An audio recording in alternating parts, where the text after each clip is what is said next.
नमस्कार शेतकरी मित्रांनो, स्वागत आहे आपलं सर्वांचं कृषी राज यूट्यूब चॅनलमध्ये. शेतकरी मित्रांनो, कांद्यासाठी शेतकरी मित्रांना कांदा रोप मिळत नाही, तर हे संपूर्ण बातमी आपण या व्हिडिओच्या माध्यमातून सविस्तर बघणार आहोत.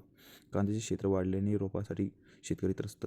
नरकोळ नाशिक जिल्ह्यातील कांद्याचे आगार म्हणून संबोधले जाणारे कासमध्ये पट्ट्यातील कांदा लागवड शेवटच्या टप्प्यात असून लागवडीसाठी लागणारे कांदा रोप मोठ्या प्रमाणात शिल्लक असले तरी रोप विकत मिळेना, फुकट कोणी देईना अशी अवस्था शेतकऱ्यांची झाली आहे.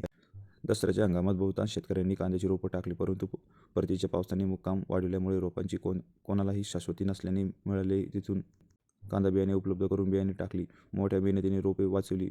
मध्यंतरी पडलेल्या कडाक्याची थंडी रोपासाठी पोषक ठरल्यामुळे रोपांची जोमदार वाढ झाली आहे शेतकरी मित्रांनो.